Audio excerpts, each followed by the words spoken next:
জানেন বাংলাদেশ জাতীয় ছাত্রদল দক্ষিণ এশিয়ার একটি সর্ববৃহৎ ছাত্র সংগঠন। আজকের এই সমাবেশটা আমরা সারা বাংলাদেশকে এবং সমগ্র এশিয়া মহাদেশকে আমরা দেখে দিতে চাই বাংলাদেশ জাতীয় ছাত্রদল আজকে সমাবেশটা হবে সর্ববৃহৎ সমাবেশ। এমনকি আজকে সমাবেশ থেকে আমরা স্পষ্ট বার্তা দিতে চাচ্ছি, আমরা চাচ্ছি অচিরেই ইন্টারিম গভর্নমেন্টের অলরেডি 1 বছর শেষ হয়ে যাচ্ছে, আমরা চাচ্ছি অচিরেই সংস্কার খেলা বন্ধ করে সংস্কার একটি চলমান প্রক্রিয়া, এই প্রক্রিয়াটা চলমান দেখে নতুন নির্বাচনের বিজ্ঞাপন দেওয়া হোক, নির্বাচনের তারিখ ঘোষণা করার।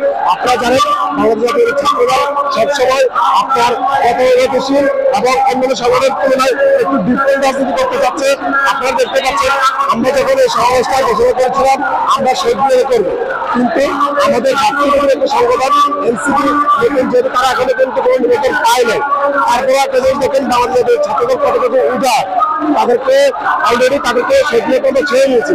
ছেড়ে দিয়ে আমরা ঢাকাবাসীর থেকে বিক্ষোভ প্রকাশ করে আমরা শাহবাগে আজকে আমাদের সমাবেশ করতে যাচ্ছি। এমনকি আমাদেরকে ছাত্রদলের স্পষ্ট নির্দেশন আছে আমাদের সমাবেশ শেষ করার পরে আমরা আমাদের প্রত্যেকের যেখানে বসছি আমাদের এই জায়গাটা আমরা 35 টাকা দিতে হবে। আপনারা জানেন বাংলাদেশ জাতীয় ছাত্রদল ইতিহাসে রোল মডেল থাকার জন্য, এমনকি ইতিহাসে নিজেদেরকে স্মরণীয় করে রাখার জন্য, যেন আমাদের থেকে পরবর্তী প্রজন্ম শিখতে পারে বাংলাদেশ জাতীয় ছাত্রদলের পতাকা যেন আসতে পারে, আমরা ওই দিক নির্দেশনা এমনকি ওই ধরনের কার্যক্রমগুলো পরিচালনা করতে করে আসছি। জানেন আমাদের জুলাই আগস্টের একজন রাজপথের বীর আমাদের কেন্দ্রীয় ছাত্রদলের রাকিবুল ইসলাম রাকিব ভাই এবং আমাদের জুলাই আগস্টের লাল প্রতীকের প্রতীক, আমরা যাকে বলি লাল প্রতীক, আমাদের নাসির ভাই, ওনাদের সুস্পষ্ট নির্দেশনা থাকার কারণে এমনকি ওনাদের দুজনের নেতৃত্বে বাংলাদেশ জাতীয় ছাত্রদল এতটা সুসংগঠিত এমনকি এতটা গোছালো। আপনারা দেখবেন আমরা যারা সবাই কি সুন্দরভাবে সুশৃঙ্খলা বসে আছে, আমাদের মধ্যে কোনো ভেদাভেদ নাই, কোনো বিভেদ নাই, আমরা একটা সংগঠনকে আমরা ছাপ দিচ্ছি। আমার সামনে বসে আছে আপনার বাংলা কলেজ, তারপরে তারপরে কবিরুল, তারপর ঢাকা কলেজ। এখন দেখতে পাচ্ছেন আমার মোটামুটি দেখা দিতে যাচ্ছে। আমরা তারপরে আগে বললাম বাংলাদেশ জাতীয় ছাত্রদল একটা রোল মডেল হয়ে আবার আগামী দিনে ছাত্রদের কাছে একটা রোল মডেল হয়ে থাকবে ইনশাআল্লাহ।